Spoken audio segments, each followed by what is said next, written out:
Saludamos al doctor Víctor Aguilar. Él es decano de la Facultad de Ciencias Económicas de la Universidad de Cuenca. Doctor Aguilar, bienvenido. Quisiéramos pedir su criterio, que nos entregue algunos conceptos con respecto a lo que significa ese presupuesto general del Estado presentado para este año por el presidente de la República. Lo hizo señalando un monto de unos 33.000 millones de dólares, de los cuales aún unos 5.600 millones están por financiarse, que se lo ha presentado como déficit fiscal. Muchas gracias, Gustavo. Sí, esos son los datos que tenemos a la fecha. Hay que recordar que ha sido estructuralmente un mal, una queja pertinente, por supuesto, pero sobre todo habitual en la economía del país, el manejarnos con déficits fiscales de esa magnitud. Recordemos que para el 2024 ese déficit llegó a ser aproximadamente 1,4% del PIB, que es un valor altamente significativo, y que este primer trimestre de 2025 alcanzó, al contrario, un superávit del 0,2% del PIB. Entonces, de alguna manera sorprende que con este buen resultado de primer trimestre se haya planificado o presupuestado un déficit de la magnitud de los 5.000 millones que usted ha indicado. Habría que ver qué es lo que ocurre posteriormente, si es que en el transcurso del año, sobre todo dado el acuerdo con el FMI, ese superávit puede ser disminuido o reducido de alguna manera, pero es indudable que tratar de financiar 5.000 millones no va a ser una tarea fácil, por el contrario, será extremadamente complejo debido a las dificultades que habitualmente este país tiene que llevar para financiar este tipo de hechos.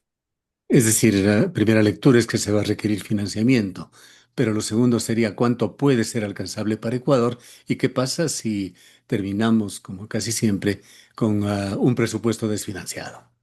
Sin lugar a dudas, eso va a ocurrir. Esa ha sido la historia económica de este país. La lucha siempre es tratar de conseguir el dinero para cubrir ese déficit y por eso cobra especial importancia. ¿Y qué pasa si terminamos, como casi siempre, con un presupuesto? Como casi siempre, quizás es bueno decirlo, los acuerdos que se logren con los multilaterales para obtener financiamiento, el que está vigente, el que yo creo el Estado apunta sus armas de a, a llegar a concretar el acuerdo con el FMI, que recordemos, si no me falla la memoria, tenía una aprobación de 4.000 millones en el 31 de mayo de 2024 y posteriormente, alrededor de julio de 2025, se liberaron 600 millones y luego se ampliaron a 1.000 millones. Así que quizá la relación Estado con el FMI le va a permitir obtener los recursos, pero me temo que será insuficiente. ¿Qué es lo que usted conoce con respecto a los acuerdos con el Fondo Monetario Internacional? ¿Estaría este organismo con la voluntad abierta para tratar de ayudar, de apoyar al gobierno de Novoa en la misma tónica en que algunos directivos del Fondo Monetario Internacional se han referido ya públicamente con respecto a este gobierno? Así es, Gustavo. Creo que ha llegado a tener una relación muy estrecha y de alguna manera dinámica con el Fondo Monetario de este país, este gobierno en particular, pero claro, la condicionalidad del fondo es la que suele preocuparnos, porque en este caso hay una fuerte condicionalidad en términos de la consolidación fiscal que le es requerida al país. Eso implica eficiencia del gasto y el eufemismo es protección social focalizada, que también suele pedir al FMI, pero aquí estamos hablando de subsidios focalizados, que es ya una exigencia que creo que no se va a poder liberar el país de hacerlo, ¿no? Y este crecimiento económico de 2,8% es una cifra bastante optimista con respecto a otras que se venían dando por parte de propios organismos del Estado. Sí, claro, pero en parte podría ser alcanzable, porque hay una reducción de alguna manera significativa del riesgo país y porque tiene que haber inevitablemente un efecto rebote. Y me refiero a un efecto rebote porque el PIB en el 2024 cayó aproximadamente el 2%. Así que se esperaría un crecimiento que estaría de acuerdo a estas dos condiciones, ¿no? Al rebote y a la necesidad de llegar a acuerdos que ya se han visto de alguna manera plasmados. Así que yo sí creo, sobre todo por el dato interanual del crecimiento del PIB, porque el primer trimestre de 2025 el PIB creció, insisto, interanualmente en 3,4%. Así que creo que el crecimiento del 2,8 al final de este año fiscal es un valor que se podrá alcanzar si es que las condiciones siguen dándose como hemos venido observando últimamente. ¿Sigue el presupuesto de Ecuador siendo altamente dependiente del petróleo? Sigue siendo dependiente, pero también y yo creo que es una buena noticia, el fortalecimiento de algunos bienes no petroleros, que, cuyo ejemplo, quizás el ejemplo emblemático es el cacao, que creció en términos de valor en un 75%, está cerca de los 2.300 millones de dólares, que no es una cifra despreciable para un nivel de exportación.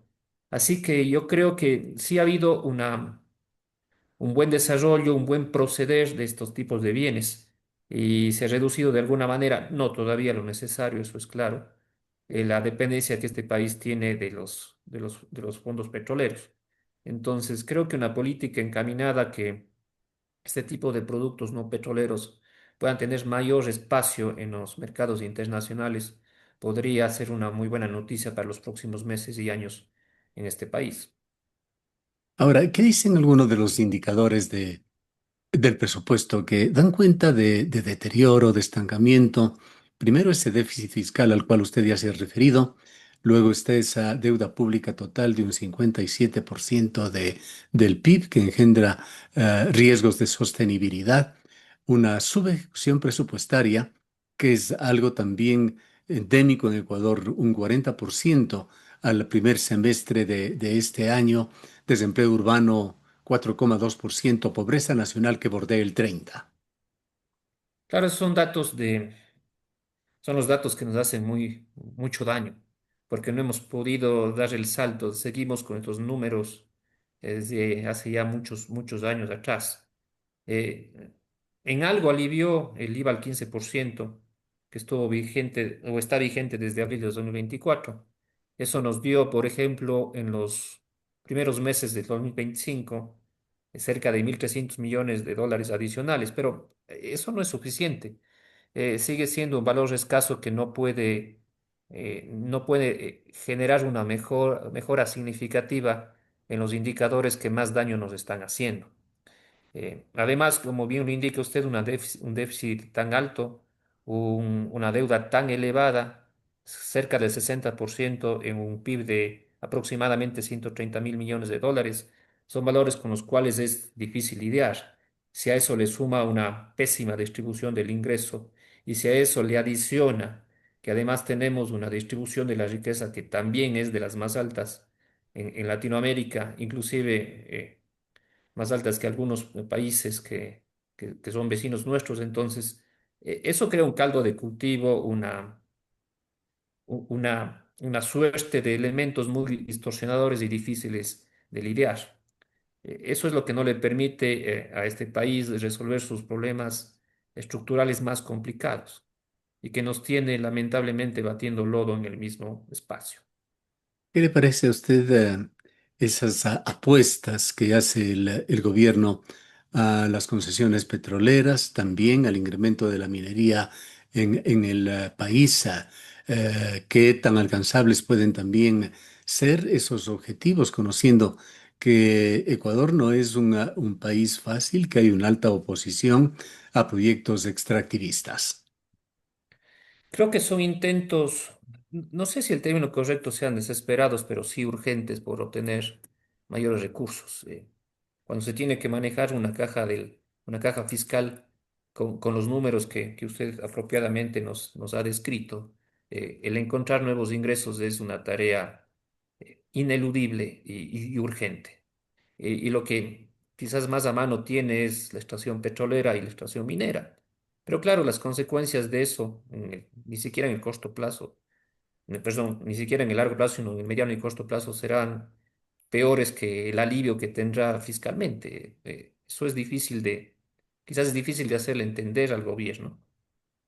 pese a las múltiples llamados, a las múltiples voces que se han opuesto al tema extractivista, pero se debería entender o tratar de entender que en la búsqueda de recursos, eso es lo que se tiene a la mano. Ahora, relacionado con el Fondo Monetario Internacional, y esto desde el anterior gobierno y a lo largo del gobierno de Novoa ha sido una constante, el tema de una reforma tributaria que venía de la mano supuestamente de acuerdos o por lo menos de presiones del Fondo Monetario Internacional. Se ha dejado de hablar de este tema. Se ha dejado de hablar, pero no es que ha perdido vigencia. Es algo que creo que va a tomar mucha fuerza, si no en estos días, en las siguientes semanas. Las condicionalidades están expuestas, son conocidas por todos y el gobierno no tendrá otra opción sino cumplirlas, porque si no, no va a haber el dinero para financiar los recursos. Tengamos claro que un acuerdo con el FMI no es para inversión física, social, ni nada de eso, simplemente son alivios coyunturales por deficiencias en la liquidez corriente. Así que seguramente las exigencias del fondo van a partir de eso. Estas exigencias hay que entenderlas porque no son hacia el Ecuador, son hacia un país que necesita convertirse en deudos para seguir tratando de dar pasos hacia adelante. Me refiero a que no son unas exigencias que solo se le exponen al Ecuador por ser un país, sino son exigencias que son claramente definidas para cualquiera que tenga las dificultades que tiene este país. De esas condicionalidades uno no se puede zafar, ¿no? Lo mismo ocurre con el préstamo a las empresas privadas, por ejemplo. El acreedor tiene que asegurarse que los dineros sean devueltos, y eso es lo que va a hacer el Fondo Monetario Internacional. La dificultad es la, eh, la parte social, la dificultad de seguir apostándole a sectores sociales que necesitan mayores recursos en educación y salud. La parte más flaquita de la cuerda siempre es esa. Hablando de salud, el presupuesto es de unos 5.130 millones de dólares. Eh, la Organización Mundial de la Salud propone aproximadamente el doble de esa cifra, que es lo que debería estar invirtiendo Ecuador. ¿Cómo suena esa cifra en medio de esta crisis de salud, crisis hospitalaria que se ha desatado? Creo que para un país como el nuestro le es imposible cumplir con los indicadores de la OMS. Financieramente hablando, le sería imposible acceder a un presupuesto de 10.000 millones de dólares, porque lamentablemente tendría que dejar de destinar esos recursos para otras fuentes, que son educación y sobre todo seguridad interna. En en esta lucha que tiene el gobierno con los grupos organizados de delincuencia, creo que se convirtió esos valores en una prioridad. Y claro, el sector que pierde siempre va a ser la salud y la educación. En este caso, más la educación que la salud, porque la crisis en la que ha entrado el sector de salud amerita que se destinen la mayor cantidad de recursos posibles, pero creo que esos 5.000 millones son los únicos posibles en este momento. ¿Y cómo está el presupuesto con respecto a la educación? ¿Cómo están las universidades? ¿Habrá nuevos decrementos este año en el presupuesto? Para lo que se refiere a la educación básica y bachillerato, el gobierno dice haber cumplido con un aumento constitucional del 0,5% del PIB, llevando para esos niveles del presupuesto a unos 5.280 millones de dólares. Bueno, en el caso de la educación, sí, de la básica y secundaria, sé que se ha cumplido con lo dispuesto, pero en el caso de la educación superior, todavía tenemos muchas falencias, muchas dificultades para llegar a cerrar bien los años fiscales, porque quedan muchas cosas por hacer. Sobre todo la forma o la fórmula de reparto no nos es conveniente para las universidades públicas porque el tamaño del pastel no aumenta. Por el contrario, cada proporción o cada distribución que le corresponde a una universidad pública es menor cuando se autoriza el ingreso de nuevas universidades en el país. Eso significa que con los mismos recursos se distribuye para más dolientes. Entonces, es difícil hacer educación superior en los términos que nosotros pretenderíamos. Tenemos que hacer muchas cosas con muy poco dinero, pero lo afrontamos de la única forma que podemos, con eficiencia, con calidad, bien, pensando muy bien las cosas, ejecutando perfectamente bien el gasto. Esta universidad en particular pasó de una ejecución muy bajita hace 5 años atrás a tener ya casi el 100% de ejecución. Entonces, creo que pese a las dificultades, a pesar de los pesares, creo que lo estamos haciendo bastante bien con los recursos que tenemos, pero necesitamos. Eso es ¿Cuánta lo que... certeza podría existir, doctor Aguilar, con respecto a la expectativa de financiamiento en lo que se refiere a concesiones petroleras?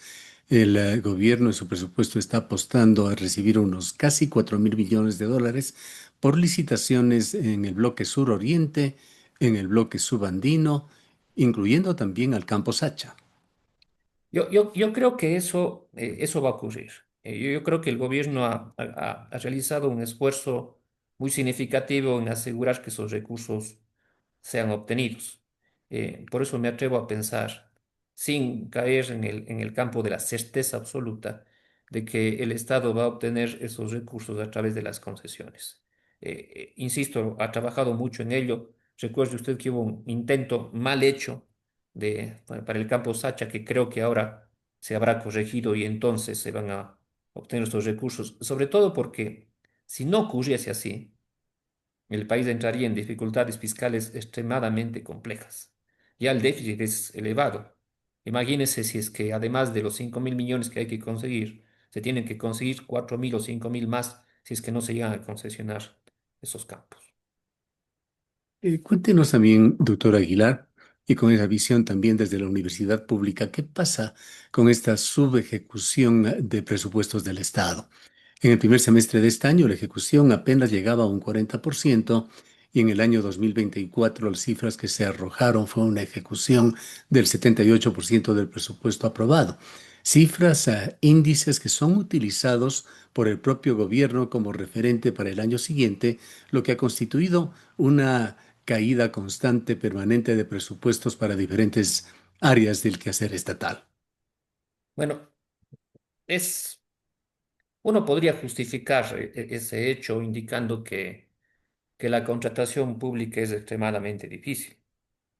Y sí es cierto que es difícil, pero si es que se planifica correctamente, si es que no se espera los 3 o 4 últimos meses del año para tener que ejecutar el presupuesto, es obvio que estas dificultades van a seguir apareciendo. Lo que pretendo decir es que sí hay un espacio para hacerlo bien. Hay ejemplos de instituciones que ejecutan su presupuesto adecuadamente, eficientemente. Por lo tanto, tiene que haber una receta para hacerlo bien.